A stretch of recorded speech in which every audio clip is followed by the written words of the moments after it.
Hey guys, and welcome to the Sanctuary Cast podcast for Southeast Asia. And I am your host Sudo, and welcome to episode 11 featuring Singapore Sentinels. And we have two of them today, which is Ling and Tofu, and as well as my co-host, Soul6, also known as Ben. Hello.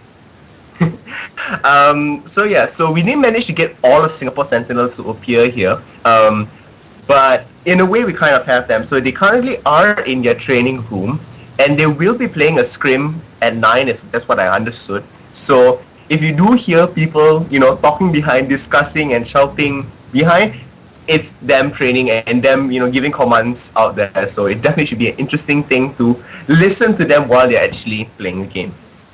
Correct me if I'm wrong, it's 9, right, Tofu? It's actually right now. Okay, so it's right now. So for those of y'all who don't want to see Ben and my faces, and you have either Ling or Tofu on your list, you can actually go spectate them and listen to us at the same time. That's true. Fine. And yeah, the spectator mode will be out. So we'll be talking about that. Yes, wait. Oh, long. Sorry about that. Talking to our producer. So anyhow, Tofu, could you give us a bit of an introduction about yourself? Yeah, hi, I'm Tofu, the top laner for SGS, and yeah, I guess that's about it. 21, awesome. 21, single or attached? Single. Single, available or not available? Now with your new Available, paper, right? Available, great. Kylie, what about yourself? I'm the captain of SGS, and I used to play jungle. Now I play all roles as seen in GPL, and I'm 25 this year, and I'm not single, not available. Not single, not available. So we have Tofu today at auction during the break. So if you want a date with Tofu, no, just kidding. We do not have possibilities of auctioning out Tofu. But if you are interested, just to make things clear, Tofu, you're straight, right? Yep, totally. Yeah. So if you are interested and you are a girl, well, Tofu's there. So give us something. So so what will happen in this podcast today is slightly different. We have the first half an hour where we will be interviewing the Singapore Sentinels and getting to know them. So if you do have questions about them, you can definitely leave them in the comments below, and then we shall follow here. Anyway, I tried to open the stream, and resulted in terrible mess. Sorry guys, yes, back. Okay, so we are back once again. I have no idea where the hell we left off. But so for the first half an hour, we will be interviewing Ling and Tofu. Then we'll go into a 15-minute break where you guys can ask them whatever questions you want, as well as you get a chance to win this. Shiny. Yes. For those of y'all who already are in the clan, you got to know that this is a TT Esports Pro Gaming keyboard. I think it's worth like 100 something sing, something-ish sing. I'm not sure of the exact price. And this is sponsored by Galaxy, so we get to thank them later about it. And then in the next half an hour after the break, we're talking about the patch notes and the updates about what's happening in the region. So we should just dive into this head first, hoping that no technical difficulties come out. I'm crossing my fingers here. So yes, what is it like being the captain, Ling? Stressful. Cause you have to handle kids, yeah. Okay, that's an interesting statement. Yeah, but all in all, it's actually pretty exciting. Yeah, because these guys are like the best in the country and pretty much the region. So it's very exciting, and it's an honor and a privilege. And so tell us a bit of your background in gaming for those of y'all who are unaware of Singapore Sentinels or your credentials. Okay, essentially most of us used to play on different teams. Then long story short, we met in WCG qualifiers last year, the Team 404 and Team Zen or Team Aeon back then. So my team won. My team had Life4 and Equivoker, who are now my current teammates in SGS. Then Darkness used to be from Aeon, and he's now my teammate as well. So we went to Korea as a team. So after we came back from Korea, there was this Hammy talked to me about having a Garena team. So it was an interesting idea. So we were shortlisting a few players, and yep. So we had some form of internal discussion, internal trials kind of thing. Then that was how Tofu, Jason, and the rest of us came together. Okay. Yep. And so how does Chowie fit into this picture? Now that So- he's officially apart, right? Yeah, actually, initially we wanted Chowie, but because Chowie had NS commitments, so he was not able to join us as SGS initially. But right now we are able to smooth things out, and yep, he's able to join us for the tournaments and training once he's done with NS. Okay, cool. And when will that be? Like he's joining us on a almost a daily basis actually. He's like after he finished NS around 5:30, then he'll join us in the office. Oh, okay, cool. It's a clown job. I don't know. I'm from Malaysia, so I have no idea how exactly NS works in Singapore. So yeah, so okay, so before League of Legends and before you guys started playing there, what other games do you all play? So this is open both Tofu and Kai Ling.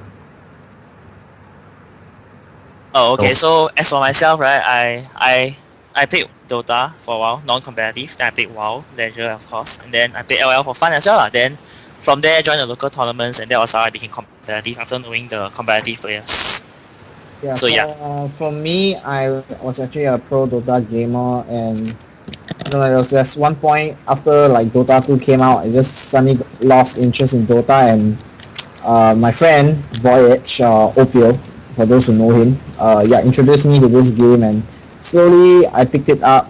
At first, not so addictive because kind of like every game you feed, and in like Dota, I own it like every game, so the difference was like the change was very drastic.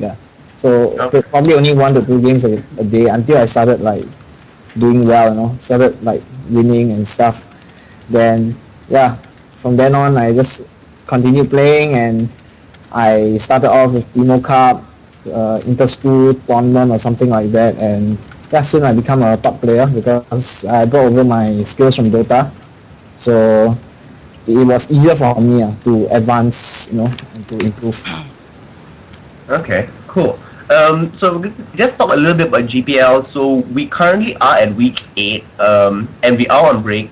Next weekend we will be starting GPL back up again. What's it like being a pro player that actually gets paid? Is it really stressful? Stressful? No. Going to work, our working hours are pretty long, but we have fun. I mean, after all, we're playing games. I guess the only stressful time most of the time is before a game against TPA. Then everybody very like training very hard, wrecking their brains on how to fight them. Yeah. So that's mostly our daily life lah. We just normally train, and we get more serious like 1 to 2 weeks before TPA game. Okay. And like when you say train, like what actually gets involved in your training? Because I'm pretty sure different teams have different methods of training. So I have talked to the Bangkok Titans and KL Hunters about their training methods. So for everybody here who is viewing, what is it that goes into your whole training process? Essentially for our training process, we'll just play in the sense that we have scrims, we'll kill 5 rank on Taiwan, just to get a feel of the competitive scene. So after that, we will go down to theory crafting.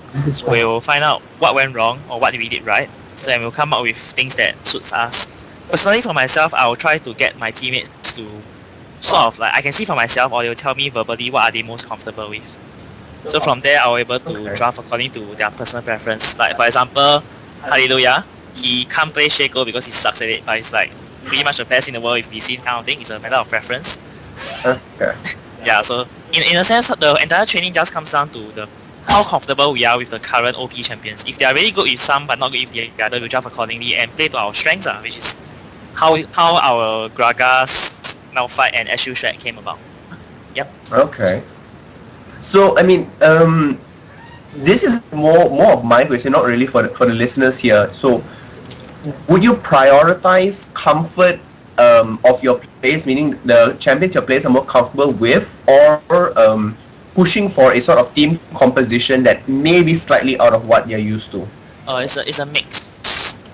Like for Tofu, he rather plays those. He rather get the players out of the comfort zone. But as for myself, I rather they play in their comfort zone. So on their like the days that we are not queuing as 5, we will be training individually the champions that we're not comfortable with. So from there, we will be able to gauge whether we are ready and prepared or not. Okay, cool. Okay, I have a question for Romulus actually.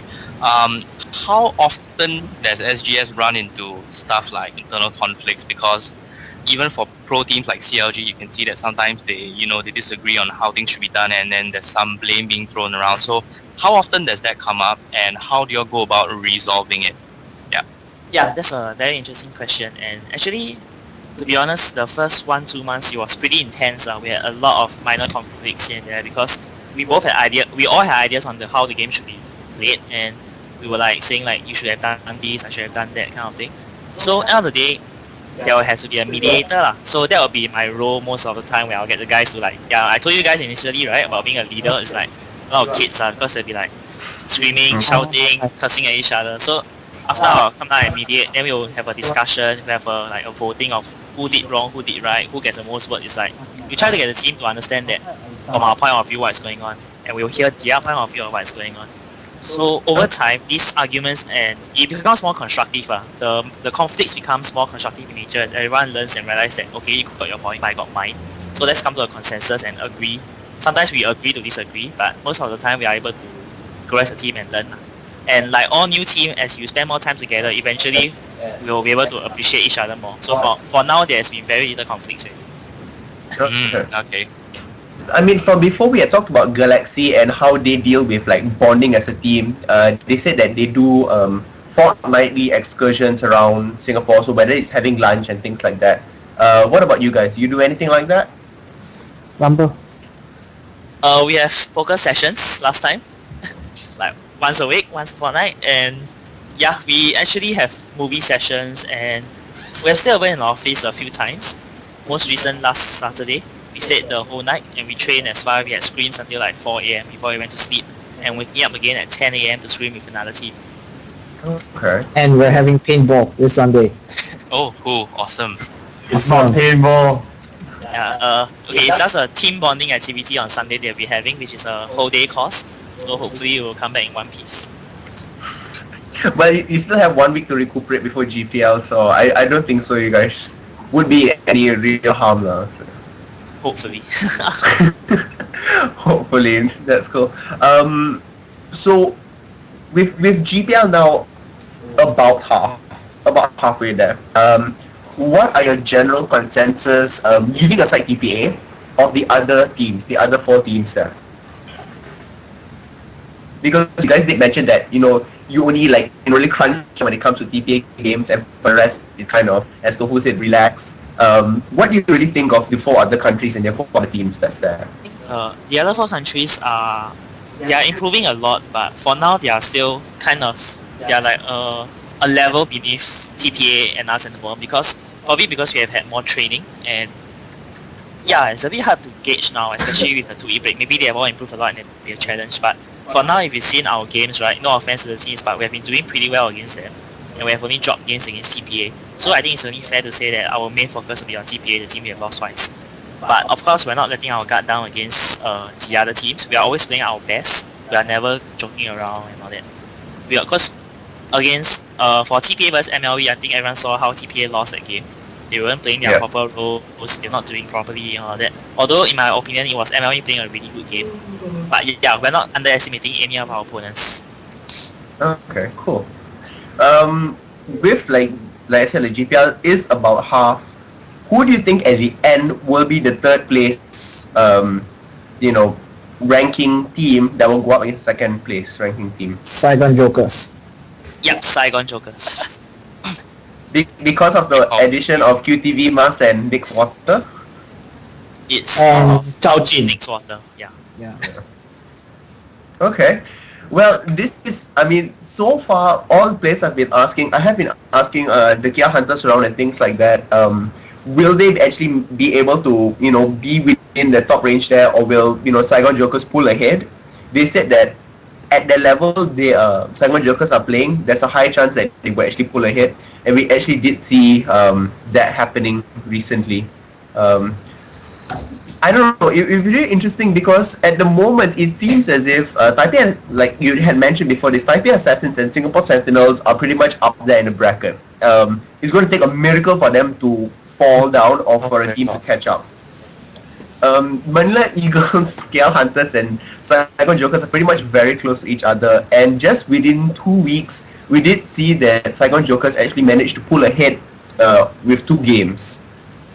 So I don't know. It definitely is showing a very strong standing out there, and I'm actually really excited to see what's going to happen in the upcoming week when everybody has come off their so-called holiday, which is like their training sessions. Yeah, it's actually pretty intense. These 2 weeks, where everyone really trains very hard, and end of the day, the games are getting closer and closer as every team realize that every team has their own style, and they're able to like think of counters and everything. So it will get more and more intense, definitely. Okay, cool. With the addition of GPL, which is one of the recent things that Garda started doing, we also have In the League, which is the show it's a very funny Singapore. show. Wait, so far, Kylie, you have not been one of the main focus of the show yet, right? Not yet. Actually, I was in episode 1, the most boring one. Yeah, I was the only one involved. Was it? Wait, episode 1 was the Chowie one? No, it was an interview. Yes, interview. Episode 2 was the Chowie one where they brought episode 2 was show. Oh yeah. Yeah, actually I don't remember episode 1. So so I'm guessing soon there'll be one fun episode with you. We just finished watching. It just came out a few days ago. Tofu's and Hallelujah's. Yes. Radical makeover. Eyebrows. Threaded eyebrows. Now we heard lots and lots of cursing that was bleeped out. Tofu, was it really that bad? It was kind of pain, especially after the part they start asking me to hold my eye or something like that. It was like, I don't know, man. Like for the first time I'm doing it, it's like pretty pain. You know, the shit that girls go through to make themselves look better. So you agree that you look better now? I don't know. I can't really tell the difference because I don't know. I really can't really tell the difference, but apparently everybody can. I don't know, when they did one eye, and they had shown like a screen of you, this was my exact expression. I was like, oh my god, I can't believe he went through it. Like, what's gonna happen to Hallelujah? I was like cringing. I was like, no. Yeah, he kind of pushed out on that. So he saw me like shouting and shit, and he didn't want to go for it. And the second part of in the league where you guys were standing out there holding the sign of the 10 jobs that possibly could be you guys, what were some of the other things that people said that were not on the show? Yes. What was edited out? Did people really say the chicken rice stall owner? Yeah, it was actually a list of stuff for them to choose, so it's not just like random, you know. There were like 10 options. 10 things. Yeah. Yeah, so I don't know. I don't know why they choose that also. I don't think I look like a chicken rice stall owner from how they dressed me up. I mean, you were wearing your blazer out, right? Because they did actually show a picture of you guys when you guys were walking out.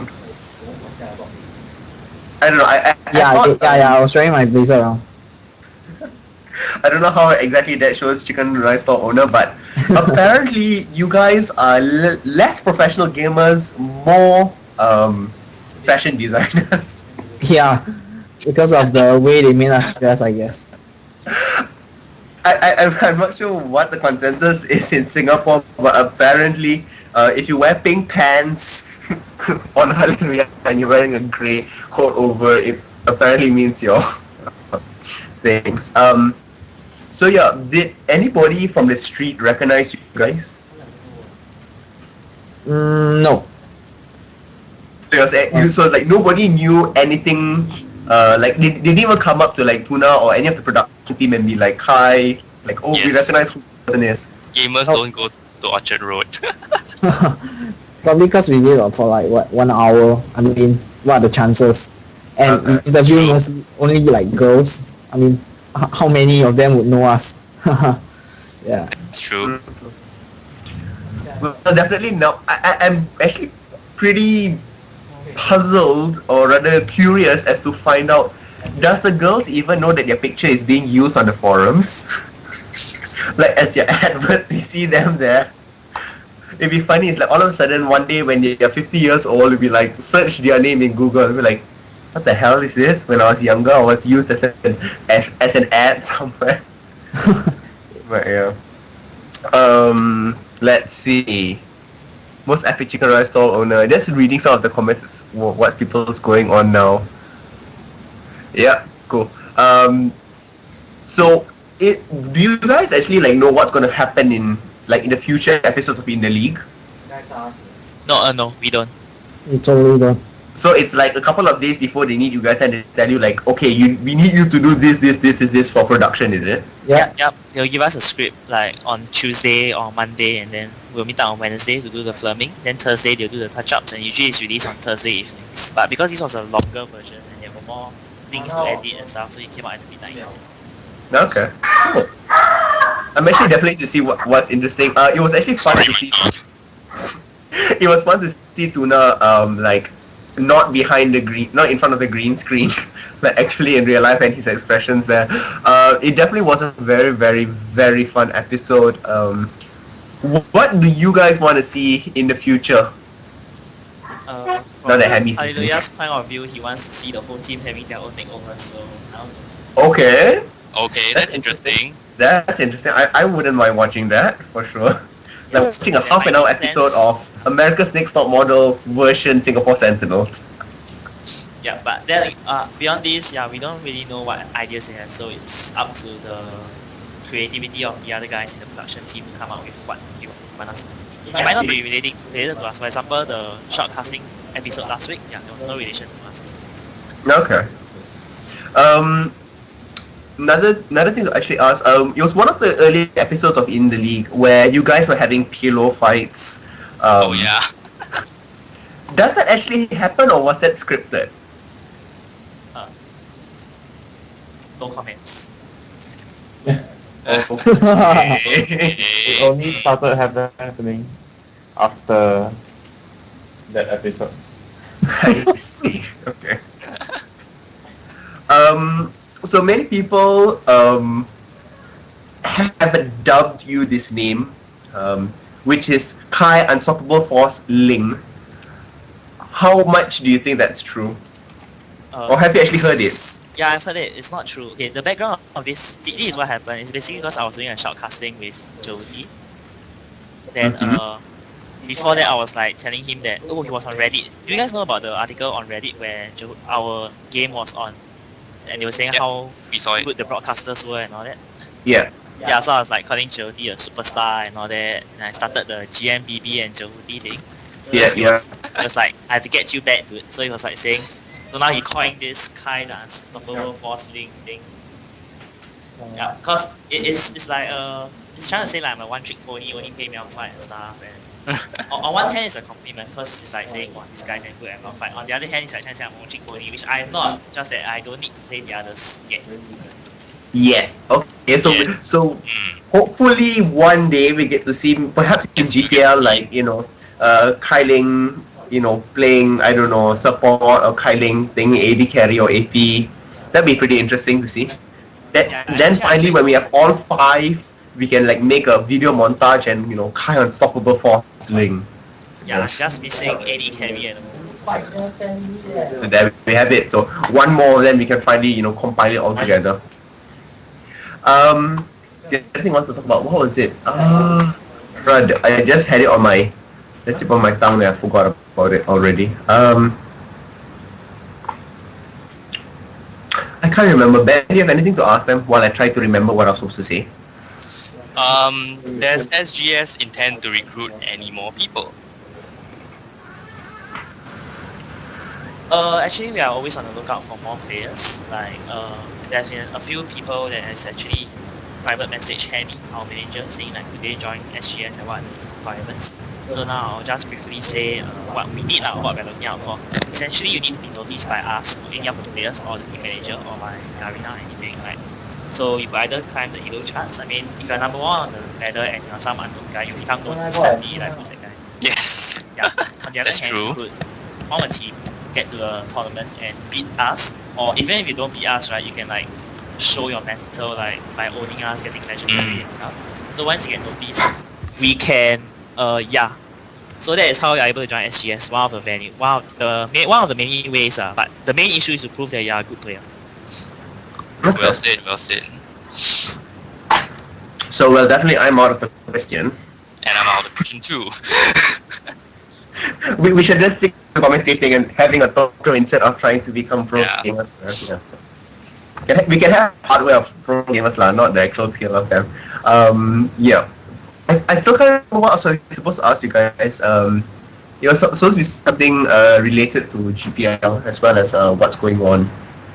If you want to ask us, I think a very important question is knowing which of our players are available, single and available. Pretty much everyone is other than me. So, and Chowi.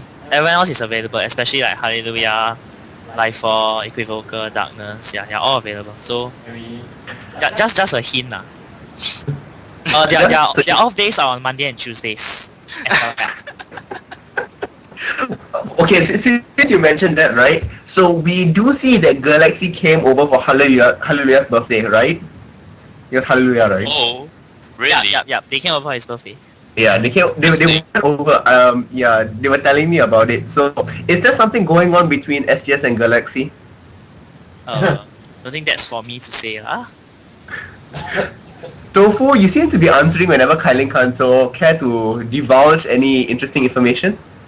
Sorry, I'm in the game. Oh my god. Sorry, can you repeat the question? Do you is there anything going on between Galaxy and SGS? Yeah, totally, man. Care to elaborate? No comments. Okay, so we have totally totally no comments. Okay. Okay, no problem. There, no worries. So that's going well. Do you guys have any news about Garena and Coliseum? Yeah, the Garena Stadium. Yeah. We'll be playing our GPL matches there once it's up, and it's a pretty cool place with like a lot of things. So when it's up, I think it's next month. Okay. Soon. We don't have a ETA yet, but once it's up, everyone should really head down and have a good look. And yeah, we are playing our matches live there as well. Okay. I mean that's cool. So definitely like people can come in and see you guys, right? Or will it be like boxed away in like a room? I think we are in a room last I heard. We are on a like stage which is boxed. Yeah, is it like those StarCraft like kind of setups where just pro gamers in this little box and everyone stand there cheering him? GPL opening ceremony, we're actually playing in boxes on the stage. So I think that's how like how Korea is doing it. Cool. Yeah. That's definitely fun. I mean, soundproof boxes where you can focus out there inside. Yeah. So that's definitely really good. And really fun to have. Those are booths, not boxes. Thanks for the correction. Booths. The boxes that you mean.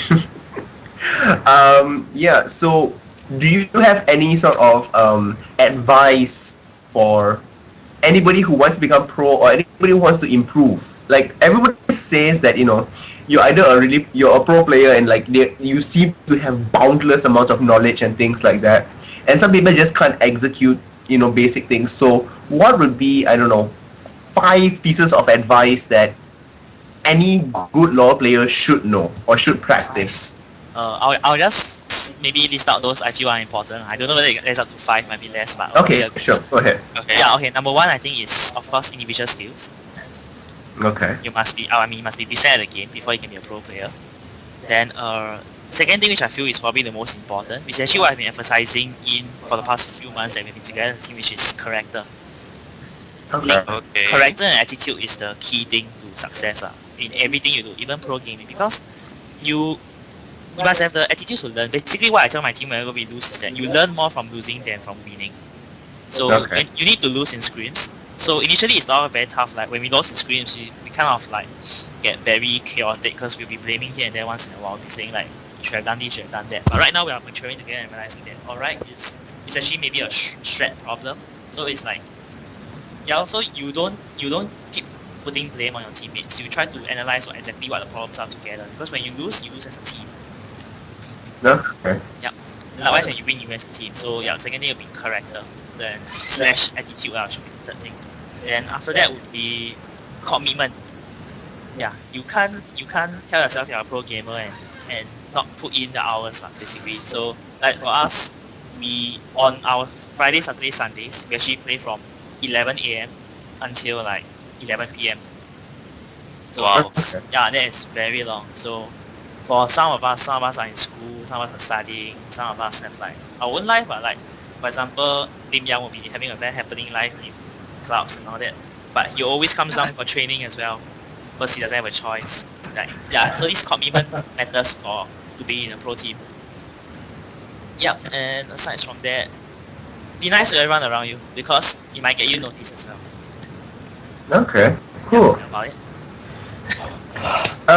So we actually have a little bit more time just before we go on to the break, where we'll be getting questions from the audience, and we already have a few questions out there. Some of them quite technical questions. So yeah, so we'll go in there a little bit shortly. I just want to ask one last question for you guys out there. Do you believe that in the end of GPL, you guys will be on top, meaning the first seeded team? Doesn't matter who wins in the end, but in the sense of seeding, do you think you guys will be up there as number one? Right now we have had some massive changes within the team, and things are looking really good. And over the weeks, we'll review to you guys what we've been doing. There are major changes for those who have been following SGS. So right now, I would say that we are very confident of winning TPA and getting first place for GPL. Cool. All the best to you guys. Now, I mean, I'm not sure, but did you read the article of the supposed the 10 top teams in the world? Yeah, I've seen it. Yeah, where TPA was ranked higher than Dignitas. And I mean, you guys have consistently competed against TPA now here in the Garena side, with multiple matches going up against 3, if not mistaken. And you guys have held your own against them. So what do you feel? Can you actually make the drawn out line that you guys are equivalent as the top 5 teams in the world? It's a bit hard to judge because we have not had much experience against the top teams, aside from CLG, TPA, WE. So it's very hard to judge our standard against their standard because it could be a game of scissors paper stone where like we win some, we lose some are like cannot be beaten, and some like just beat them every day even though they are the top team in the world. So the bottom line is that we feel that we are a very strong team. We are heading in the right direction. Our attitude is right, our commitment is right, and we are doing meta changes, gameplay changes, adjusting our style, getting down the theory crafting. So right now we are actually getting stronger day by day, definitely. I mean, and I guess the closest possibility to you guys testing yourself out on the world stage is IPL5. No, actually, in fact, we have got aside from the TPA game on August 5th, on August 11 and 12, we will actually be flying to San Francisco for something called the IPL Face Off. Oh, okay. Yeah, Face Off. Yeah, okay. Face Off. I read about it. I wasn't sure whether you guys were actually involved. Okay, cool. Yeah, so we were invited to go as one of the 4 invited teams. And right now, we do not know who are the teams invited yet. And the qualifications, the qualifiers are still ongoing for the countries involved. So we'll see who are the teams that will be there. But that will be our first international competition where every team can get a good look at us. Okay, cool. Definitely all the best to you guys out there. So we actually will be going to break, and we'll go to break in now. See you guys later. Bye. 2, 1. Hey guys, welcome back from the break. So we still are talking to the 2 Singapore Sentinels members, which is Tofu and Kai Ling. I am your host Sudo, and this is the podcast, Sanctuary Cast. What am I saying? Sanctuary Cast, League of Legends Cast for Asia, with my co-host here, Solstice, also known as Ben. So in the first half of the podcast, we had talked and had a little interview, chit chat with Kai, Ling and Tofu. And now in the second half, for the next half an hour or so, we will be talking about the recent changes to League of Legends and what's happening within the scene. So these are a few of the topics that we actually will be touching on today. One is the stealth rework. Now, this is a very big change that is, going to, in fact, impact a lot of things. And it actually has taken some time for Riot to actually come up with it. So it's definitely interesting to see what's going to happen there. We also will be speculating a little bit on Zyra, the tawny woman, new champion thingy. I don't know, she looks pretty to me. She looks like Poison Ivy a little bit, like a really bad version. We also will be talking about IPL and the recent victory for Singapore Sentinels and how they will be representing Asia's side, and along with the other teams we should be talking about later. As well as we'll be talking about the patch notes for the mid-July and Jayce's release finally to our server. So yeah, on to the first topic. First topic being the stealth rework changes. Now, Ben, what do you think about it? Much needed, because before this, Eve and Twitch were like troll picks. But now this might actually mean that Eve is viable. But it's hard to tell because we need to play more and find out. I also think that Twitch could possibly be a new viable AD carry. Although how effective this is competitively, I think I will leave it to Romulus to answer that. Yeah. Yeah, actually, likewise, I haven't played the champion. Although it used to be one of the champions that I play a lot on the NA server before I came over to SCA. It was one of my main junglers actually. But after the nerf, of course, no one play her. And now with the with the buff coming out, I think I don't know if it's a buff or not yet lah. But I haven't played it. Looking at the skill set, I think it's pretty interesting. She's like, I like the passive a lot. She's like SA perma invis. But beyond that, I can't speculate on how effective she will be in competitive setting because no, haven't played it. Wait, when you said she, you're referring to Eve, right? Yeah. Eve. No, because I thought you were talking about Twitch. I'm like, wait, Twitch is actually female? I was like, sorry, I had a blur moment. you were talking about Twitch or Eve? I mean, talking about generally the Twitch and Eve stealth remake out there. I see. I thought you were talking about Eve. Yeah, I mean, it has been quite a while, and Riot has not done much about it. They've been thinking about how to actually change it and things like that. I think these changes are pretty interesting. It makes the two champions more viable as compared to before, where people knew exactly what to do. Especially with Eve, having the range detector. As you get a little bit closer, you lose yourself. I think that's pretty fun. And you also can like boost up your speed. Yeah. That was the other thing actually. That with wait, one second. Let me compose my thoughts. God, I'm so flustered today. The tower vision is being changed. Now the tower vision is being extended, but I believe it's only the true range vision, not the actual vision, to see the stealth champions, just so that they can balance out Eve and Twitch. I'm not sure if the actual tower range will be extended or not, like the sight vision of it, because there isn't much notes released about it yet. It'll be pretty interesting to see if like the sight changes and the range changes as well. But I highly doubt. I highly doubt. If the true sight range is increased, would this be like an indirect nerf to Shaco? I mean, it is a general balance, I guess, to all the stealth champions. So whoever it may be, Vayne who tumbles and things like that. So yeah, It's so you can't. for now it's all you can't hide and like. Yeah, actually Sorry, I've seen one of the top NA players just played Twitch on stream just now. Then it doesn't seem too viable still. So who knows? I guess it's a matter of time when people get used to it and they will actually find out to see if it's really viable. And if it isn't, I'm pretty sure Riot will rework something out there. I don't know. Definitely at the lower scale, like for normal players who do not play a rank, or maybe people call it ELO health. God only knows whether it exists or not. But I'm pretty sure that people will be abusing it simply because people have no map awareness. Do not buy wards, or even if they buy wards, they do not buy vision wards. So yeah. it definitely would be interesting to play at the lower levels. I don't think so at pro levels you will start seeing these things like majorly happen, simply because there's lots of warding across the map in general. And with the addition of any one of these stealthy champions in the lineup, they're definitely going to be having more vision wards, even earlier oracles and things like that. So I don't know how much it's actually going to affect pro gameplay, but for general gameplay, I think it's definitely going to affect it out there. And not to mention that coordination between pre-made teams are generally much higher. Yeah, definitely much higher. Tofu, what do you think? Would you be using, I don't know, Twitch, Talk?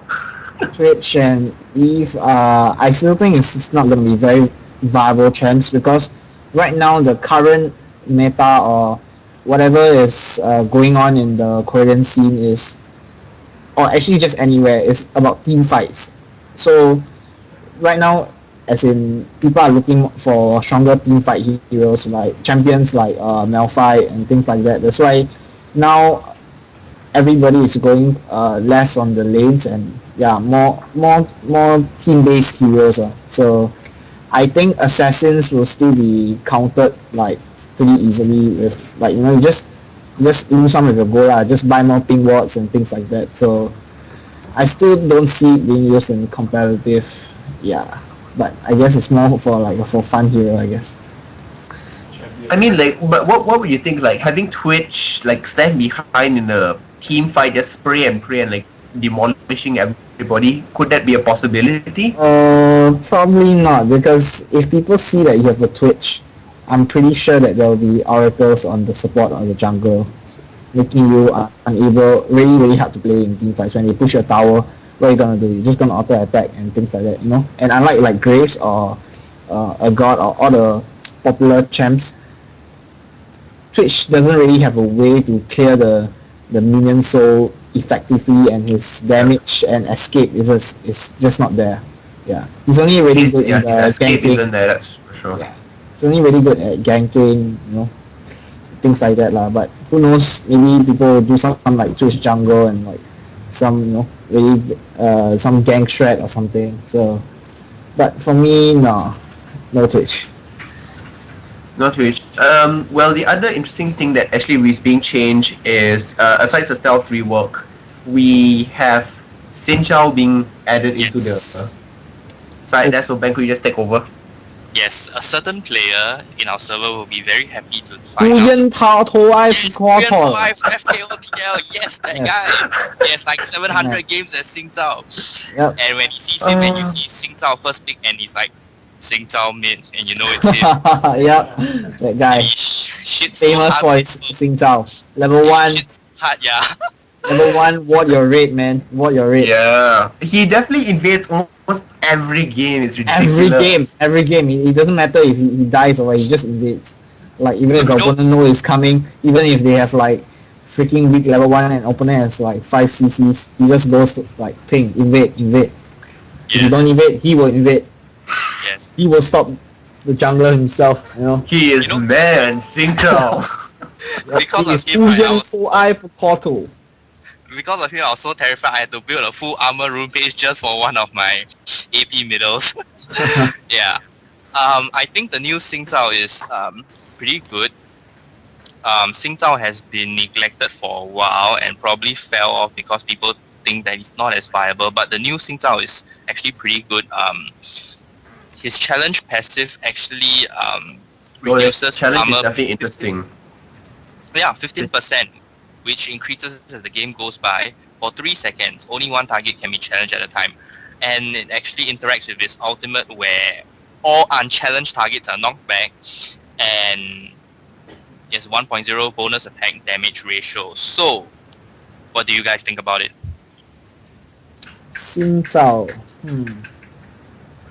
I don't know, I find it very interesting. Like, so far the only champion that could, I would say, restart a fight was Janna's ultimate Monsoon. Now with Xing Zhao being in there, I mean, he dashes to someone and he, 3 talent strike and everybody flies away. Like, it's going to lead to a lot of interesting combinations of what can be done. To simply, like, re-strategize or restart a fight or things of that sort. So, I don't know. More importantly, do you think that this new Sing Zhao can be viable as a solo top? Sing Zhao as a solo top. I really need to try it first because experience from Sing Zhao, I don't know whether the buffs would change him or what, but basically it's pretty hard to get the 3 hits on top of someone who, can like, okay, for example, if someone like builds full defense against you, your 3 hits is not gonna be painful at all, and they're just gonna fight you back. But I guess it's like might be better against those like AP top champions. But I still don't know exactly how the Sing Zhao was actually reading through his buffs now. Oh, it actually has changed. Like even his passive has changed. So I think it's possible, but obviously, like I'm not a pro player. Lol. Yeah, the every third basic attack still heals him now. Yes, passive on Battle Cry now. Yeah, the passive on Battle Cry heals him. So, like I think he'll be pretty strong against some champions like maybe Riven or whatever. Akali maybe this style of champions he would probably be very good against it. But right now the current FOTMs are like Vladimir, Malphite. I still don't see him being able to win these heroes, like Shen, all these. It's still a bit hard to win these champions in like 1v1 or even like closing in to get the third strike. It's gonna be really hard. Like for example Malphite, you can just press like E, and you're like one hit and then you can't hit anymore. Or you can just Q, slowly run away. Vlad is like forever spamming you and like I don't know, you might do well against Vlad. Well, I mean, the changes to him will be coming in slightly later, so it's not going to come in anytime soon. Yeah. So it's the Evelyn patch has not even come out yet in North America. Wait, has it? I think it has came out. I think it's came out, yeah. It's okay, so give or take 2 weeks till it reaches us here in Southeast Asia. Yeah. Yeah. So I don't know, then we shall see how it goes. Just getting through the new patch changes, I also note that for items, Heart of Gold has its health bonus reduced from 250 to 200. Yeah. And Philosopher's Stone has been nerfed. Health regen for 5 seconds. What does this mean to support players? Yeah, like hating support players. I'm a support player, I feel sad. Yeah, I guess it also stops people from playing so passive. I think they want to promote more aggressive play because spamming GP10s is not only for the support, it's like for many top laners, they like to take champions that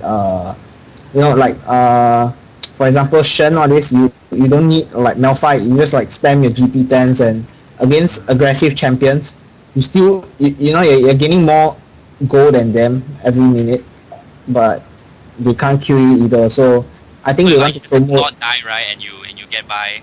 Yeah, I think they want to make the game a bit more action packed, a bit faster by making them buy those proper items instead of just spamming GP10s and wait for the late game, and it makes the game quite boring, especially from middle lane. If you notice, some teams are doing like clear with 3 GP10s, Carpers with 3 GP10s. It gets so boring, So I think they want to stop that. So I think that's the reason for the nerf. I think it was. I think in GPL there was one game. I think the Saturday before we went on a break. First minute, right? Yeah, it was Galio's insane GP10, and he even had like gold masteries. Alright, TPA, right? Yeah, I think so. I think it was TPA. Either TPA or Cyclone Jokers, I can't remember. One of them had it, and it was like ridiculous amounts of farming. Like he just started with Philo, and that's what people are doing now. They're like, it slows down the action because you as long as you can take a champion that can hold out early game even without items, you come out a lot richer later on, and it just makes everything so passive. I guess Riot doesn't want to do that anymore. So do you think supports will be phased out sooner or later? No. Supports like Soraka and things like that, like I don't know. Supports sad. will never be phased out, I feel, because right now the bot lane, you definitely need someone to protect your AD carry, and you need someone to be able to be useful without farm. So that's the definition of support. The support picks might change, but there's no doubt that there will be a support. I mean, the role will be there, definitely. Yeah. I mean, I don't think so. The role will change. No, but like things like the really passive supports, like sustained supports are on their way out. You get a lot Oh, more. yeah, sustain. Now. Yeah. Maybe because I think they've been nerfing a lot of supports, and it's like Soraka got nerfed, but Janna, if I'm not wrong, got nerfed again as well. Janna got nerfed as well, yes. But I guess And then this makes global ultimates got nerfed. Yeah, global ultimates got nerfed. I guess this makes the melee supports, melee champions more attractive. It might be used more lah. Champions like Tariq and Leona, yeah. Alistar. Actually, even without the nerfs, Koreans have been like going on and on about Leona and Alistar just because of its engaged potential. So right now, I think it'll be used even more with these changes in the in the Soraka and the Janna. I don't know. There's also a change coming up to Sona where her cooldowns basically are being reduced a lot, and she's able to transition between her chords much faster. Yeah, I think Sona is going to be OP again. I mean, it was already. I don't feel there was a need to buff her, but I mean there was a point in time that Sona was first pick every single game in like every region in Taiwan in M5 did it. Everyone did Sona first pick because of his laning potential. I mean, it's so strong in lane. You have heal, you have slow, and you can. Well. You have movement speed. You have an ulti that is AOE stun in engage. It's like so strong in every way. I guess it will be used more right now, especially since engaged champions are now the FOTM. I guess. Yep. This definitely. Yeah. I mean, for me, it's happy because Sona, because I don't know, my most played champion is Sona in rank, and people are like, how the hell can you play 200 games with Sona? And I'm like, no, I like Sona. Sona's fun. But when they started nerfing her, her health, it got really sad. I mean, her health, her healing abilities, it got really sad. But now with the definitely change to it, it's going to be like Sona all the way. Ling, what do you think of Sona? I think Sona is really nice because I've always been a fan of team engages, team fight engages. But last time the team didn't really like it, but since now everyone is moving towards a team fight meta, so it's coming back. So with the changes, I think Sona will definitely be what priority pick once again because it's really strong on lane. Got healing, got the armor, MR, passive on the W, has damage, has got burst, has got AoE CC. Just overall really slow and speed up. Yeah, her skill set is really good for drafts, especially.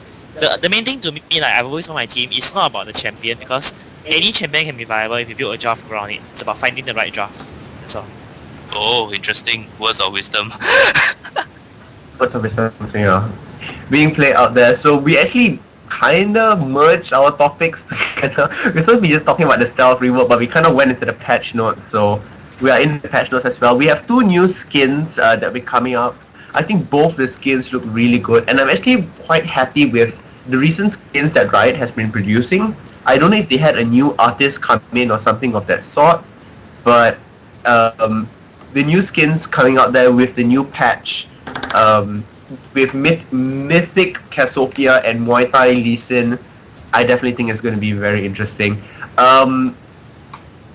Warning, disclaimer, this does not give everybody the chance to start QQing Garena for releasing skins late.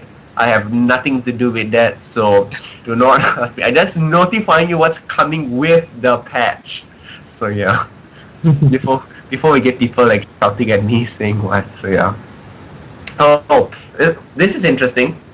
Somebody just wrote on the chat, Scorched Earth Zyra, aka SEX.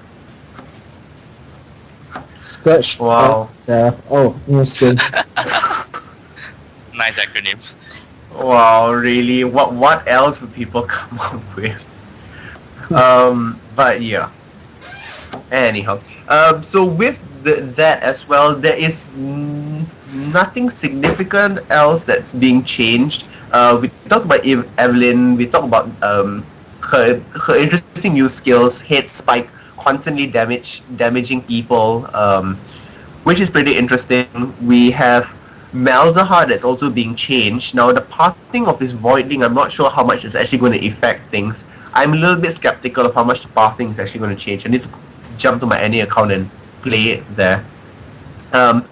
What'll be interesting is actually his Call of the Void is being changed to be instant. So yeah, interesting. His Voidling actually dances. Somebody said. What does the Voidling dance do? Will there be a Voidling dance later? I have no idea, but yes. Cool. I actually just noticed this. Mordekaiser's Children of the Grave initials damage now directly draws turret aggro. Cool. I didn't actually notice that. So that's like a nerf, I guess. Yeah, it's a nerf. Yes, it's a nerf. Okay. Poor Mordekaiser is gonna get like shit on now. The moment he's in turret range, he's gonna get it out. Okay, I don't think it's that big of a nerf, but I don't understand why they're nerfing Mordekaiser and it's not even being picked so frequently.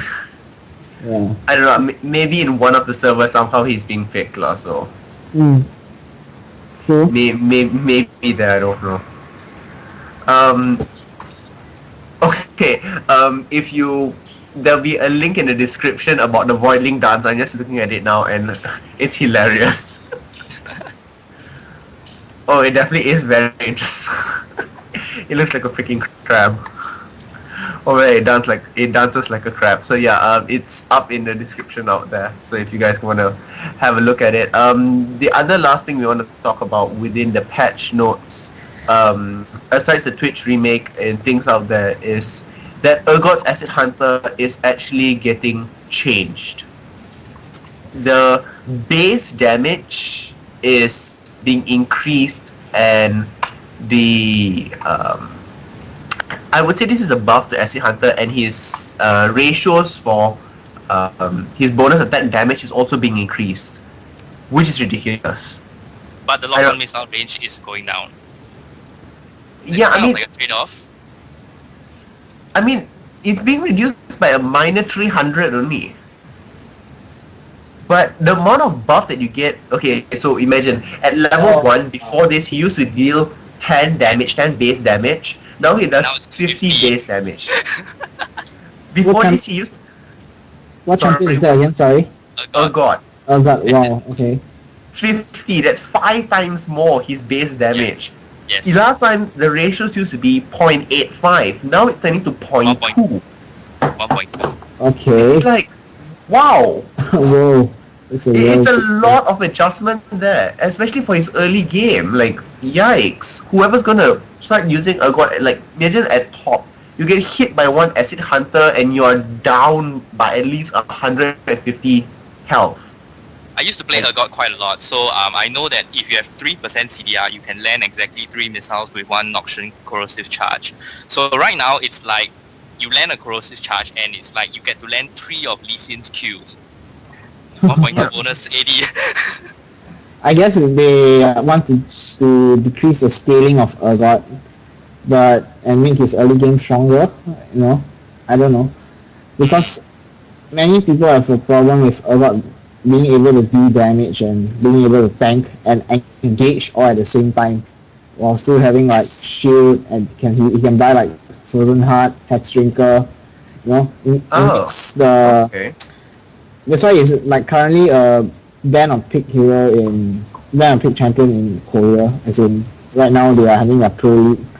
Urgot is like getting picked every game or banned. So I guess they want to stop this Urgot dominance, you know, because of Korea. Usually it always happens after like 1 or 2 tournaments where Urgot has been, you know, where a champion is really performing.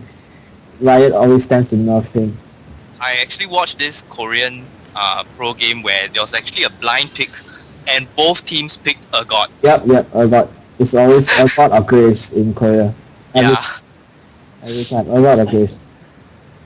Yeah, I think what you said made a lot of sense because they're actually nerfing corrosive charge as well, increasing the cooldown. So you really have to like take your time and land that shot and not just hope to get lucky. And they're nerfing the cast range, and even it's out, they're reducing the cast range. So yeah. I see. I think we actually had someone had something to me. So before this, it was total attack damage that was 0.85 of ratio. Now it's only 1.2 of bonus attack damage. So Oh yeah. it's actually enough. It's actually enough. It's actually enough. It's actually a very subtle change, but it's still quite yeah. Yeah, so it's actually not it's not actually a buff, sorry. I didn't actually notice that. So it actually is enough. So from before this he was getting entire his total damage, and now it's only bonus attack damage. So Oh, okay, I get it. They want to stop this tank a god that still does tons of damage kind of thing. Yeah. They want it to be you want to get damage, you have to build damage. Yeah. you can't do both in that sort of thing. So yeah, which is actually I would say a sort of balancing out issue, which I think was actually pretty good. So yeah. We actually be going on to our second topic, which is kind of our third topic. Which is Jayce. Have you guys played Jayce yet? Yep, I've tried him a few times. It's really fun to play. But I don't know how well he'll do competitively. I still have to try him out because I've only played him like 3 times. But it's like a very intense micro hero champion because Exactly. there's a lot of ways you can play it. Like He's like range tanky DPS. yeah, and how you balance your cooldowns and how you use your Yeah. the main thing is that I forgot the name of the spell. Is the E, the range strong, the speed boost thing. Yeah, Yeah. and the Q that damage is really strong, especially To the because, skies. I'm The not sure. hammer version or the gun version? The gun version is and the hammer version. The scaling of the Q is 1:1, and the hammer's E is 1:1 also, the ratio. So it's really high attack damage ratio, but you need to find a really good build for it. So because it's both range and melee, you know. So it's like you want good damage, you also have to go tanky, you know. So I think probably people will build him like an Irelia, I guess. Like Triforce, maybe like with the exception of like Bloodthirster and maybe go Omen, GA, Hex Shrinker, things like that. I don't know, I tried him out, I went like Mana Mune, Triforce, and it worked out pretty well. Simply I had like tons of mana continuously to change between everything.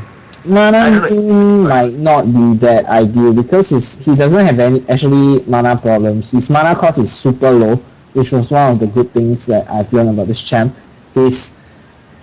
Some of his spells at level 5 cost like 45 mana, 55 mana. It's really low mana. So I guess I'm playing him a bit different. I probably go like Phage, something like a tanky bruiser, maybe like something like a Raven, Okay. Yeah. Not Raven, sorry. Yeah, I think it's just like Irelia, sorry. Just you need to buy Omen, you need to buy GA, you need to buy Hex Shrinker, things like that. So that is how I'm building him for now until I find a better build. Yeah. Kyling, what about you? Have you played him? No, I haven't played him much. So I can't really comment on it. You But haven't played him much, okay.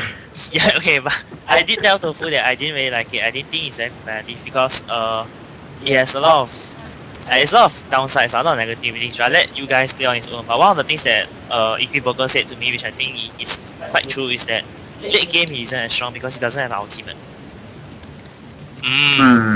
True. So he sort of like falls off lah. But in the games I've played against Jayce, mid game he's actually really strong because he has his don't know which ability, the one which knocks back. Man, damage from E. Yeah, that damage is sick. Basically, it does 20% of your max HP.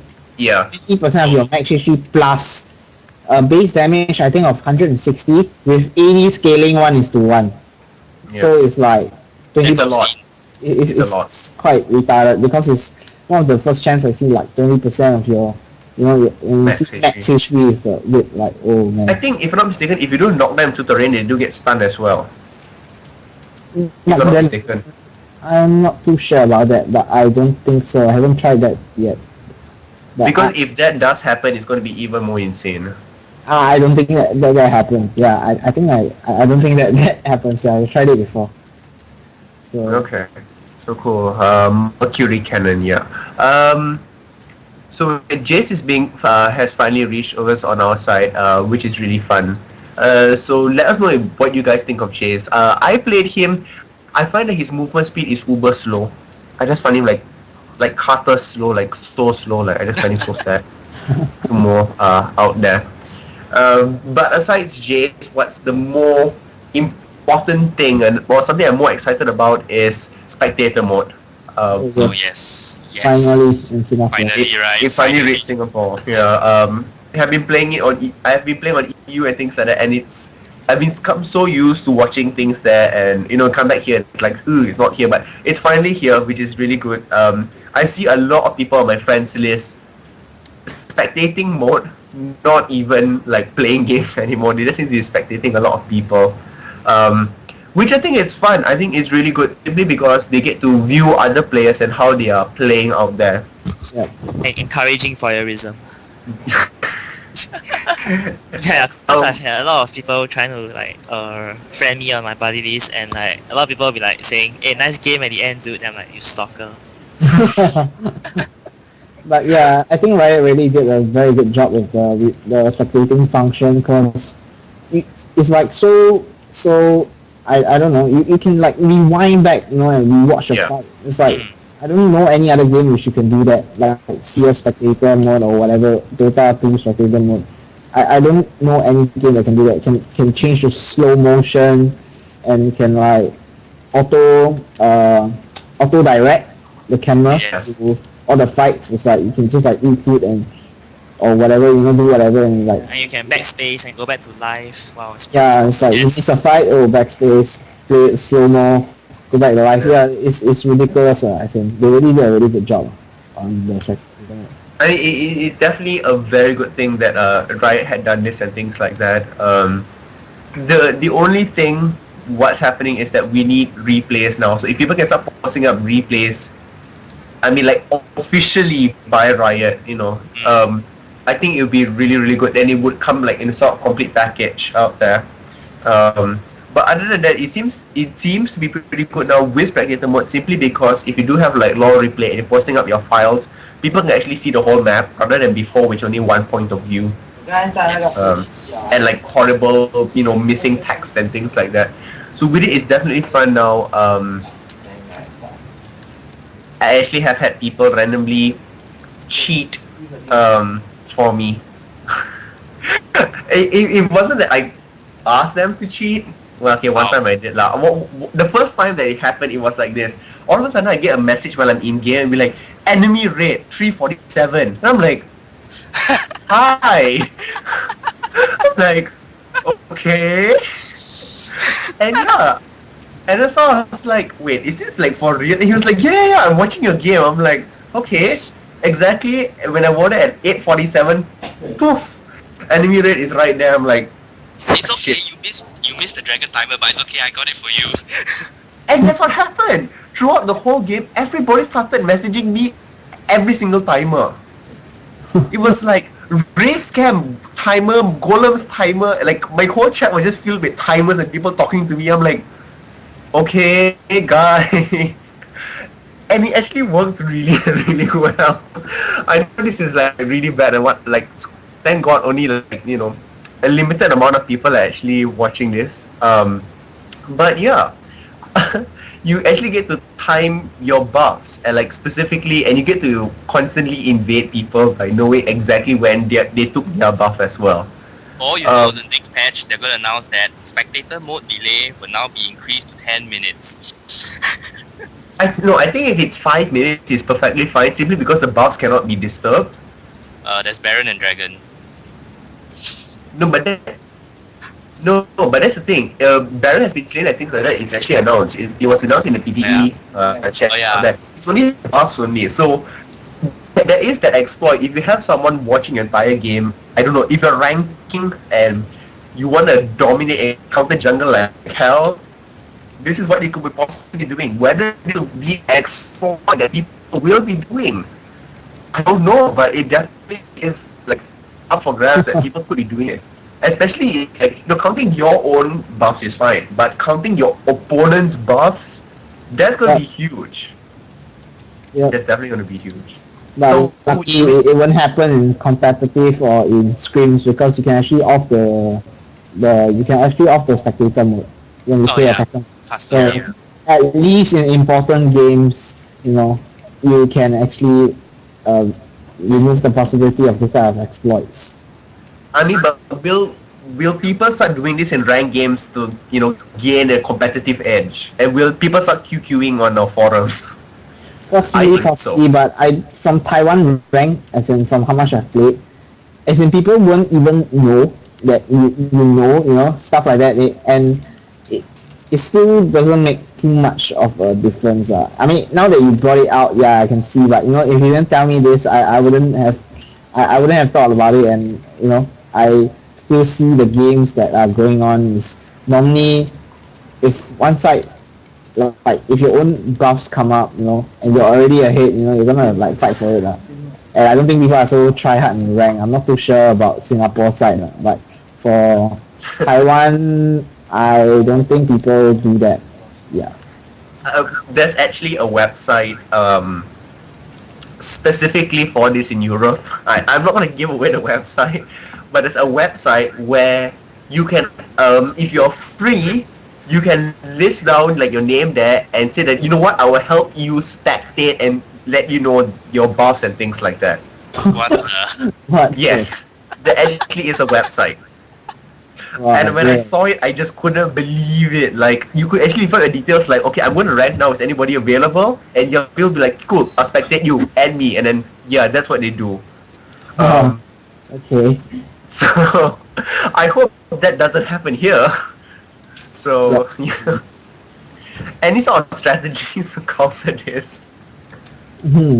How to counter this? I don't know, because I play rank.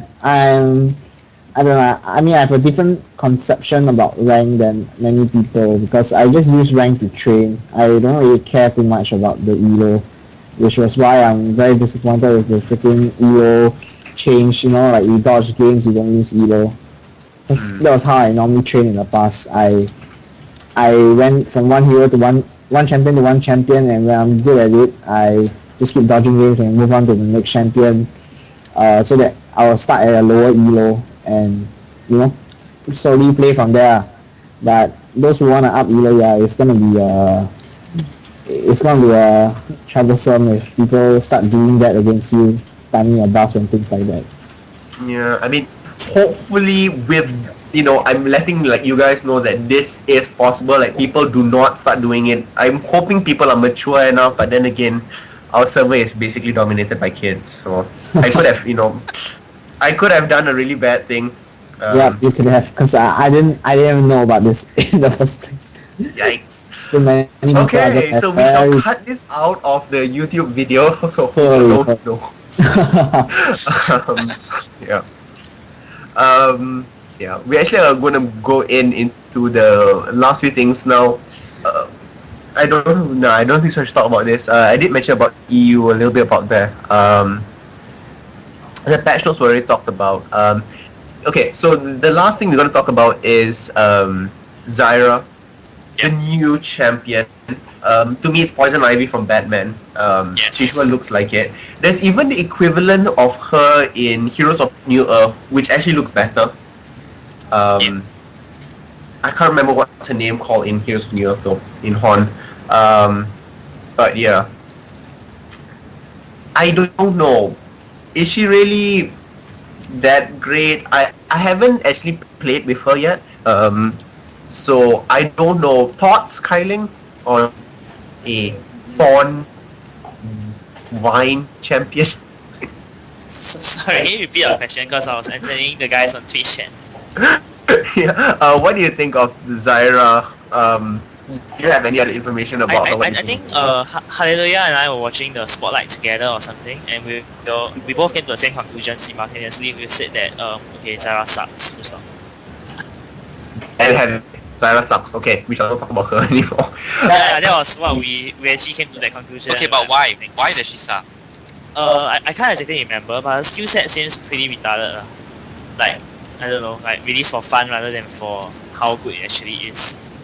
So, yeah, I can't remember yet now. So maybe y'all can just watch on your own and see how it goes. I think the Dawn's thing is like. No, it felt like the Dawn thing was like kind of like Yorick, but weaker because it can't even move. Not That was what I comfortable felt. with a skill set. Doesn't look attractive to me in competitive play, so I'm not too sure. I don't know. She seems like an amalgamation of like weird skills chucked in together. It's like, let's do this and like here a new champion. Like, I don't know. That's why I have no idea about her. She's angry. She's that angry. Okay, so essentially the Zyra, I think, like what I said at some point, is like for now we don't exactly know how her skill set is gonna go with the rest of the champions.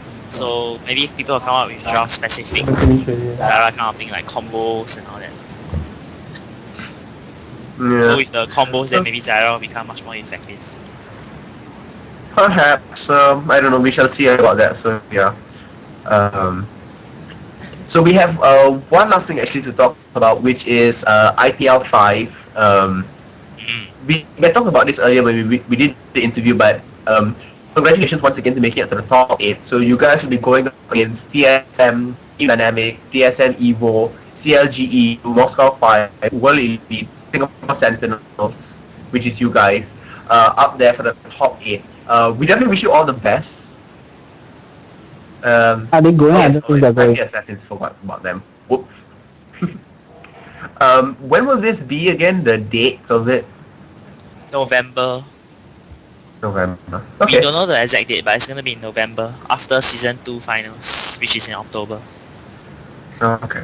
Okay. I mean, for the season 2, yeah, okay, that's coming out as well. Not much information is also released by that, so yeah. Yeah, season 2 last we heard that the qualifiers should be end of August. The Singapore qualifiers. Malaysia ones are in the works actually, I think, in the forums you can see. And if I'm not 100%, but the finals for our region should be held in Vietnam in September. Okay, cool. Yeah, so that's how the schedule will be like. Yeah, so it's like for us, a rough breakdown of what we'll be doing will be next month we'll bring to San Francisco in August. September should be Vietnam. October will be Los Angeles. In November will be Las Vegas, and December will be the GPL finals in Taiwan. Wow, there's a long list of It's definitely going to be very, very interesting. I mean, over the next few months, you have lots and lots of events and things like that to go for. And we definitely wish you all the best, and we will definitely be keeping up on what's going on. Definitely bringing up, the Southeast Asian name of Garena out there to win would be great and awesome if you guys can, make a really strong placing and you go up there.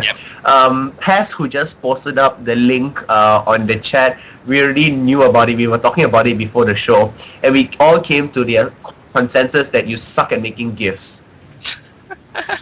You do. You need to have more frames, please. So yeah. Huzzah! Okay, so we basically have come to the end of the show. Now, for what most of y'all have been waiting for, and not actually the show, which is this. The TT Sports Gaming Key, which is up for grabs. So the cost of it is about 100 plus Sing. I have no idea of the real 100 plus. It is sponsored by Galaxy. So you can go thank them. It would be great if you guys can go post on your wall, say that thank you for the gift, and then they can give me more, which then I'll give to you all. I'm not taking anything. I don't have a keyboard of my own. I would wish I had a keyboard of my own, but I don't. So the question to win this, or what you have to do to win this keyboard, it doesn't matter, or which, actually my disclaimer, the prize can only be won by Malaysians or Singaporeans. Okay. If you are in any other server, I'm sorry, but we can't send it to you guys yet. But if the show does expand, if you do show commitment to the show, we'll look into that. We are looking into that right now. So I'll kind of show you guys like the close up of it. So a general keyboard. I like the macro buttons at both sides, so it's really nice. With all the top buttons which can adjust like volume, your macro keys, and things like that. So all around cool keyboard. How you can win this? When the YouTube video comes up, you need to like the video. You need to subscribe to our channel. Okay. You need wait, I got it wrong. Okay, yeah. You need to like the video. You need to subscribe to our channel. You need to comment. Let's see. Comment on what you would like to see for in the league in the future. So if you want to see something for in the league, I want to see you comment on what you want to see out there. You need to like our Facebook group, which will all be posted within the description. Yes, our Facebook page. Our Facebook page. And the fifth thing you need to do is you need to personally message the Facebook group. Okay? I keep saying group. The Facebook page of the answer to the question. And the first person to get it will win it. So it's not going to be random like before. So the first person to do so, that means you need to do all these 4 things before the question. Okay? The question is very simple, and just for fairness sake, since you guys are live, the question will be posted up when the YouTube video comes out. So at the end of the YouTube video, there will be the question that comes out. Okay? So to be fair to everyone. But since y'all were saying I'm such a troll and not giving away the keyboard question now, I'll be giving away 200 shells for 3 people. So I'm giving away 600 shells. So this will be the end of podcast 11. Thank you so much, Tofu and Kai for coming on. It's really weird, you guys. Like the first half, Kai talks because Tofu's playing game, and then the second half, Tofu talks and Kai is apparently. Kai keep quiet. Kai keeps quiet, and then he mans the chat room. Yeah, we take turns, we do our jobs, and must have equal airtime. Cannot take all the airtime away from Tofu, Later Tofu back me, he say, "Walao, you keep taking all my speed." Nice try. You don't know what goes on in Tofu's minds at night, man. It's like, better not play, just giving his the attention he needs and wants. I see. Needs and wants. So for those of y'all who are asking what's a Facebook group, I'll post it up shortly. So thank you once again, Tofu, and thank you once again, Kai for coming on the show. It was definitely fun to have you guys here, having a little bit of interview and to get a perspective for what's happening in Singapore Sentinels. It will be fun to look up on what's happening over the next few months, and we definitely wish you all the best. Thank you, and continue supporting us, guys. Yep. Of course. It's great to see that Singapore Sentinels is supporting the podcast here by being on, and maybe we can have you guys again come on in the future with webcams this time. Maybe after we win the season 2 finals, we can afford to buy webcams. Wow. I think with 2 million US, probably should be able to afford 5 webcams. Probably right. Probably not huge understatement. And if you guys do win it out there, right? Some donation to the show might be nice, right? Maybe a webcam to the show, to be. Okay, so cool. This will be the end of the show. Thank you once again for all of y'all, and this will be the end of it, episode 11. See you guys in episode 12 next